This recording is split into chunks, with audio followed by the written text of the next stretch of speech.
வணக்கம் வியூவர்ஸ். ஸ்ரீமத் பாகவதம்.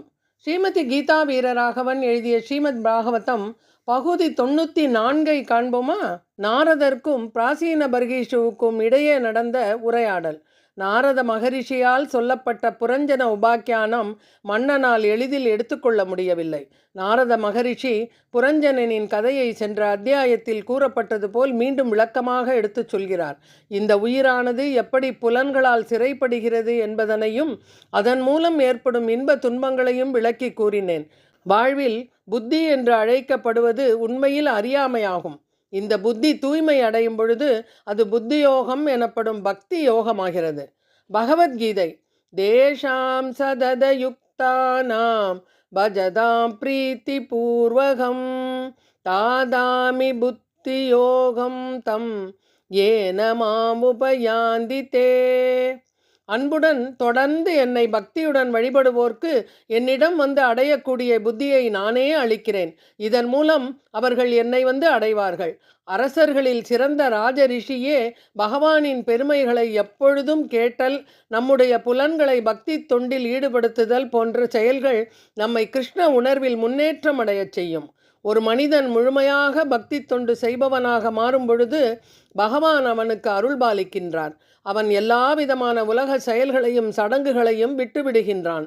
ஆகையினால் அன்பிற்குரிய மன்னனே, அஞ்ஞானத்தினால் கேட்பதற்கு இனிமையாகவும் நன்மையளிக்கும் லட்சியமாகவும் இருக்கக்கூடிய வேத சடங்குகள் அல்லது பலன் தரும் செயல்களில் ஒரு பொழுதும் ஈடுபடாதே. அவற்றை வாழ்வின் இறுதி லட்சியமாக ஒரு நாளும் ஏற்றுக்கொள்ளாதே.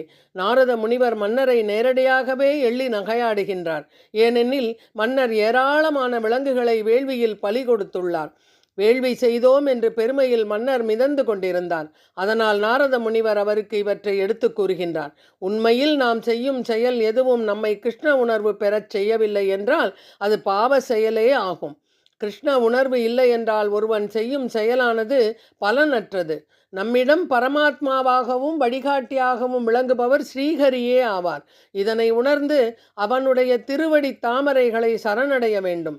இதனால் ஒருவருடைய வாழ்க்கை மங்களகரமாக அமையும். மன்னனே, உனக்கு அனைத்து மங்களங்களும் உண்டாகட்டும்.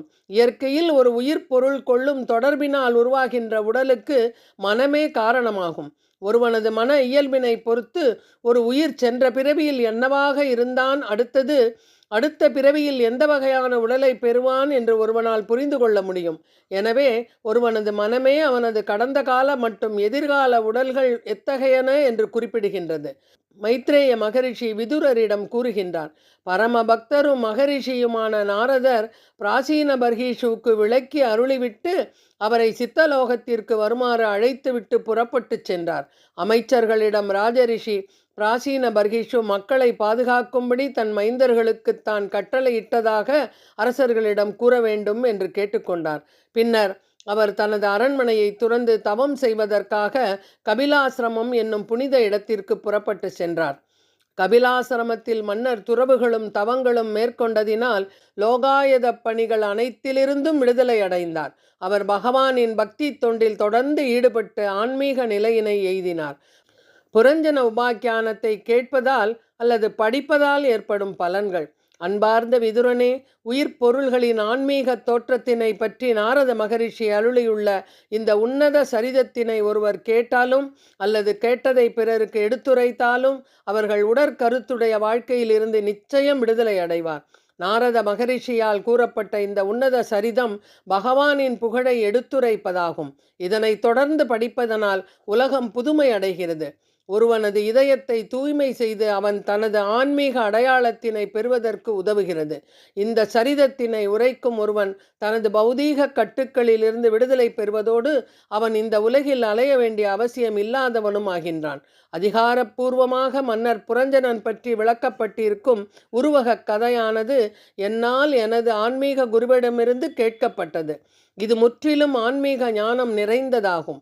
இந்த உருவக கதையின் நோக்கத்தினை ஒருவன் அறிந்து கொண்டான் என்றால் அவன் நிச்சயமாக உடற்கருத்துடைய வாழ்க்கையில் இருந்து விடுதலை பெறுவதோடு மரணத்திற்கு பின் உள்ள வாழ்க்கையை பற்றியும் தெளிவாக அறிந்து கொள்வான். ஒருவன் கிருஷ்ண உணர்வில் வளர்ச்சி பெற்றவனாகவும் மற்ற உயிர்களிடத்து கருணை உடையவனாகவும் தன்னுணர்வு பெறுவதற்கான ஆன்மீக ஞானம் உடையவனாகவும் இருந்தான் என்றால் அவன் உடனடியாக உலக வாழ்வில் இருந்து விடுதலை பெறுகின்றான். மைத்ரேயர் விதுரரிடம் தொடர்ந்து கூறியுள்ள பிராசீன பர்ஹீஷுவின் புதல்வர்களான பிராசேதர்கள் செய்த தவம் வெற்றி அடைந்ததா? இதை பற்றி ஸ்ரீமத் பாகவதம் பகுதி 95 காண்போமா? நன்றி, வணக்கம்.